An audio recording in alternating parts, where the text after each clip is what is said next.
Alright guys, welcome to the channel. My name's Chris, and in today's video we're going to go through more advanced aiming tutorial, sort of a follow-up on the video I done how to aim a slingshot in 7 steps.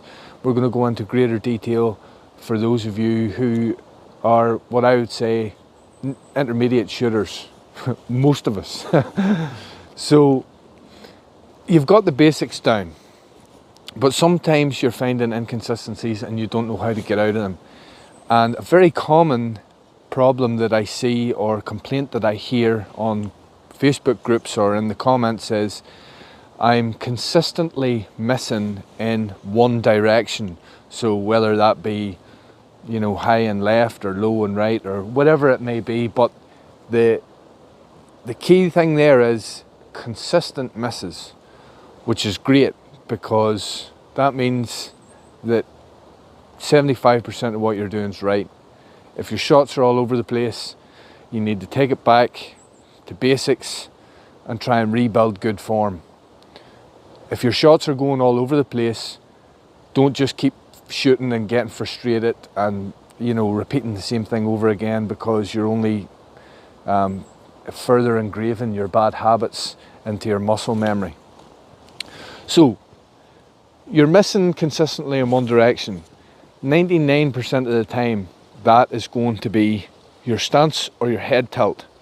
Okay, so how you get your shots on target is you take note of where you're aiming, where you're at. Okay, so you take a mental note of your foot position, your head tilt, and to some degree your anchor point, although it's probably not going to be your anchor point. It'll be the stance or the head tilt. Okay, so if you're standing square, first little change you make is you open that stance up slightly. Or if your stance is open, try and square it off. Let a shot go and see what that does. It will change your shot trajectory. That small movement. That'll change your sighting. Another thing is head tilt. Okay, so whenever I'm aiming, and it still happens to me all the time, but with experience now I know how to make adjustments if I'm going to go hunting, or if I'm going target shooting, or if I'm going to a competition. There'll be a practice area or whatever, and I'll be able to get my eye in and figure it out.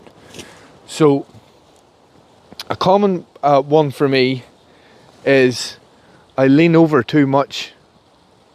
And what that does is it sends my shot high and left. And then I know from experience that all I have to do is straighten up the head ever so slightly, let another shot go, and it'll either have brought it down enough, not enough, or sometimes maybe too much and my shot goes the other direction. But the small movements, when you're trying to hit something this size with a slingshot, your whole body position needs to be bang on. And the key is to do that, to figure out where you're doing, is taking a mental note of where you are, how you're standing, etc., and making very small changes to your stance or your head tilt until you find yourself, you're either going to go further off target or you're going to come closer to the target.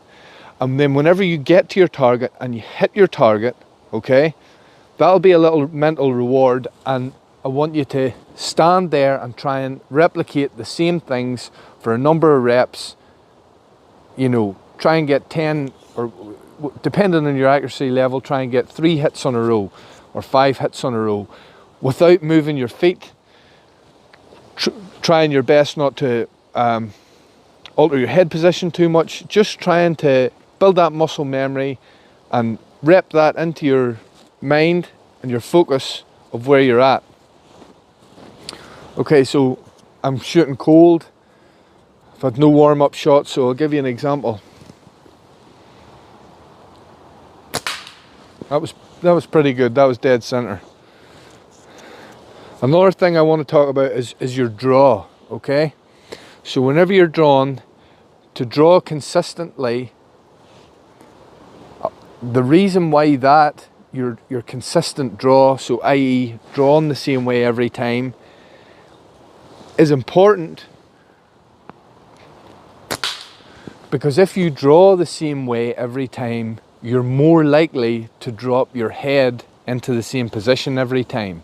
All these movements all tie together. So don't just draw any old way. Try and draw your bands consistently the same way every time, and you know, that'll help bring that whole stance and form in together. Another thing I talked about in my last build video, which was a quick tip at the end, is your anchor point. Okay, so on your pouch hand, you want to draw to a position on your face. Okay, I'm currently shooting off my cheekbone, but don't just think of it like I'm drawn to my cheekbone. Okay, I want you to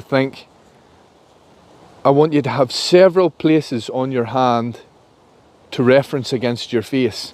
So my thumbnail goes under my cheekbone, the back knuckle of my hand, of my thumb, the knuckle closest to my palm, it sort of curls right up round my cheekbone like this. So my thumb is underneath my cheekbone, and the back of my knuckle is towards the back of my cheekbone, where my jaw muscle connects to it. And whenever I draw there, that's like a 2-stage anchor point. That's what I like to call it. So I've got 2 reference points on my hand as to where my anchor point is in regards to my face. And just having that extra reference really, really helps. Like that was a big game changer for me whenever I started doing that, and not just thinking about, okay, the ball goes under my cheek. Okay, now I'm positioning my hand the same way every time. You get me? Because it's lining up. I can have a ball under my cheekbone and a wide variety of positions that my hand's in. You know, elbow position as well. That's crucial. So you want to have anything above level with your shooting arm. I like to go a little bit higher.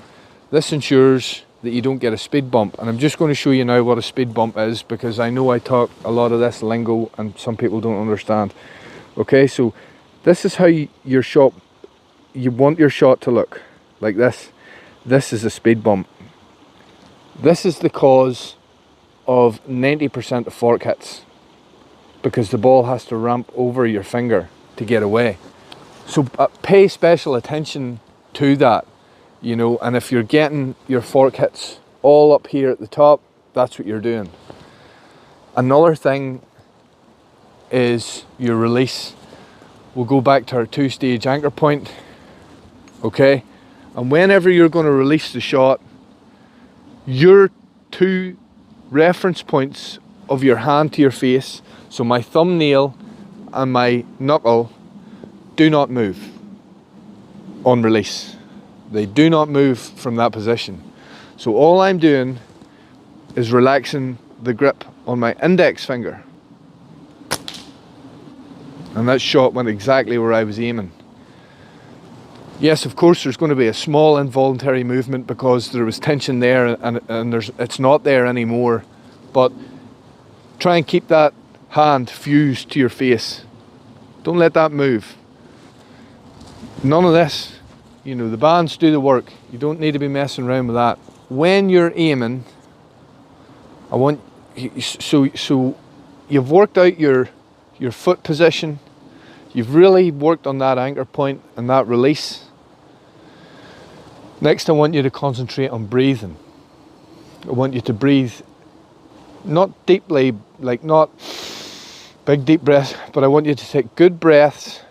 Don't shallow breathe. Shallow breathing will only encourage nervousness or jitteriness in the shot. So take good, big, deep, meaningful breaths. Inhale as you're drawn. Get to your target. Exhale slowly, and when you're exhaling slowly, then release.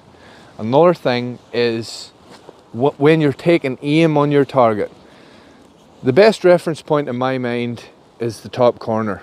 for flat trajectory, and then hold over after that. So if I'm shooting at 10 meters and my shot has got a flat trajectory, it's on the corner. After, 12, 15 meters, when my shot starts to drop off, I never adjust my anchor point, because I've worked so hard to build the muscle memory to maintain it there. So I don't want to mess around with that, adjusting my anchor point. What I'll do is I will hold over, and you're shooting beyond 15 meters and you're getting drop off. You then need to learn your holdover, specific to your setup and specific to distances. And that all that comes with is experience, because everybody's got different draw lengths, everybody shoots different ammo, everybody shoots different bands, everybody's got different hold times, and the longer you hold on to a shot, the slower the shot will be, because the bands store their energy, some of their energy, in heat. So if I draw this back, put it to my lip, I can feel it's warm, it's slightly warm. Okay, so that's another thing. Don't hold on to a shot too long. You need to hold on consistently. Your aim time and your hold needs to be consistent. Going back to a controlled movement onto your target, this helps with aim time, because your controlled movement will, so if I'm aiming, that can's on the floor, if I'm aiming and my draw is consistent, and I'm bringing a controlled movement of my reference point on my frame onto the target, that will be, through muscle memory, consistently the same time every time, give or take, a few milliseconds. So that's what you want to do, whether you draw up and down or down and up. Once you get onto that target, let go. Sometimes what I like to do is draw up. I don't even follow my own advice most of the time, but do as I say, not as I do. So a lot of times with my controlled movement, what I like to do is I like to draw up beyond the target and then slowly drop it back down, and then whenever the top corner gets onto my target, I release, nice and relaxed and smooth. I don't need to. A lot of times what you'll see with shooters is when they get onto target, or they feel now's the time, it's a good time to release, with excitement they move, and that causes you to miss. Target panic, it's a form of target panic, and it just takes a bit of thought to get over it. Recognize when you're doing it, and whenever you're shooting and you're practicing, if you're just mindful of what you're doing, how you're standing, how you're drawing, if you keep mindful of what you're doing, it'll help you teach yourself how to shoot more accurately. Okay, so after we've let a shot go, we've released nice and clean. After we've let a shot go, this is going in a full circle, we've missed in a certain direction. Well, then you need to go back to the drawing board in your mind and think, what was that caused that shot to go that direction? And if you're standing at the catch box, or you're in the woods, wherever you're practicing, and you're getting frustrated, okay, first thing I would like to say is try to control your frustration. Okay, it's no big deal, you're only shooting a slingshot. Don't be punishing yourself for missing. Keep trying, okay? If you can't deal with the frustration, pack it in for a few hours and try to approach practice the next time with enthusiasm. And whenever you hit your target, give yourself a little mental reward. You don't need to hit it 10 times in a row to feel good about yourself. If you hit it, you've done what you set out to do, you've done a good job. Let's do it again, okay? So, another one more before we go. People have asked me a lot of times about eye dominance and how they're shooting, okay? Whenever I started out shooting a catapult, I held my catapult in my right hand and drew with my left for a year, for a full year, maybe more. And I couldn't hit a thing for a full year. Talk about a man getting frustrated, gave myself bad habits, got frustrated, threw it down, gave it up for a few months. And then I changed because I seen an old video Bill Hayes done on aiming, and he was talking about drawing under your dominant eye, okay? So this was alien to me because as a kid I shot right hand hold, and as an adult then when I got back into it I shot right hand hold. So I says to myself, I'm going to learn shooting under my dominant eye. Best thing I ever done, all right? Your dominant eye is your dominant eye for a reason, and typically whenever you're right eye dominant, you're right hand dominant, or your dominant eye will match your dominant hand. It's very, very rare to be cross dominant. So your pouch hand, we know that the pouch, the release, is where accuracy comes from, okay? So drawn under your dominant eye with your dominant hand is the best option to gain accuracy fast, in my mind, or at your own pace. If you're already shooting a slingshot and you feel like you're pretty good, you're beyond a novice, and you're shooting under your non-dominant eye, whether it be bad eyesight in your dominant eye, whatever it may be, okay? I would say if you're shooting off your non-dominant eye, when you're aiming, to close your dominant eye, okay? And over time you may actually find that your eye dominance will switch then because you're using your non-dominant eye more. So if you're shooting off your non-dominant eye, close your dominant eye when you're aiming, and this will help your sighting, helps your sighting improve. It'll help your weaker eye improve, and that in my mind is the best way to do it, because if I try and aim with both eyes open off my left eye, my sight picture isn't right. I know it's not right, and this eye is looking across the slingshot. I'm looking across the bands instead of down them. Do you understand? But whenever I draw under my dominant eye, I'm looking straight down the bands. And that's what you need to be doing. When you're sighting, you need to be looking straight down your bands, straight down the edge of that band. Now, there is an importance for hunting, shooting at range, to shoot with both eyes open, because it helps you gauge distance and the depth of your shot better. So that's where I would say that your best bet is to shoot off, aim under your your dominant eye, sorry. Your best option for hunting, for ultimate accuracy, whatever you want to call it, shooting at distance, whatever it may be, is to aim off your dominant eye. And if you take anything on board from this video today, okay, what I want to say is, if you plan now after watching this to make a change in your shooting, whether you're going to switch hands or you're going to switch your anchor point or whatever it may be, you are not going to see instant results. In fact, your shooting is going to deteriorate before you see the benefits of the change. And if you are analysing what you're doing and you've took something on board, what I've said, and you believe that a certain change is going to help you, then stick with it. It could be a couple of months, but commit to it. And even if it doesn't work out, you have went through a learning process. Even though it may have been a failure, you have still learned something from that. You have still gained knowledge and experience from that.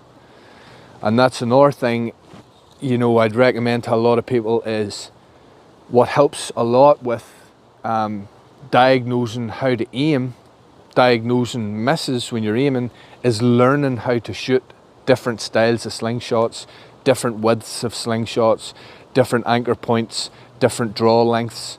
Because when you put your body and your mind through all these changes and force it to learn something to what you would consider to be a fair degree of accuracy, you're taking on board knowledge and shot diagnosis that you will not get from shooting the same frame over and over again. I change frames all the time. Now I know what frames I'm better with. I know what frames to use if I want to go to a competition or go hunting or shoot really well. But I shoot a wide variety of slingshots. And I can pick up a slingshot, not to brag, I can pick up pretty much any slingshot and within 10 minutes be shooting it to a fair degree of accuracy. And I believe that's just because slingshots have been an obsession of mine for the past 10 years. But I have learned how to adapt to different shooting styles. I've won UK competitions with every style of slingshot, OTT, TTF, finger and thumb brace, pinch grip, hammer grip, you know. So I've learned to shoot them all to a high standard. And I believe that that has really, really helped me in becoming as accurate as I can be. But I'm still on a journey, do you know what I mean? I'm not finished learning yet. There's still, God knows what's going to be out there in the future. And trust me, I can miss targets. But, you know, I've found my rhythm. I've found my pace. And I'm hoping that you guys find yours too. So let me know in the comments if you're having any issues and you're shooting, what they may be. And I'll see if I can answer them. Give me a like if this helped any of you guys. I'd really appreciate it. And until the next time, get out there, get practicing,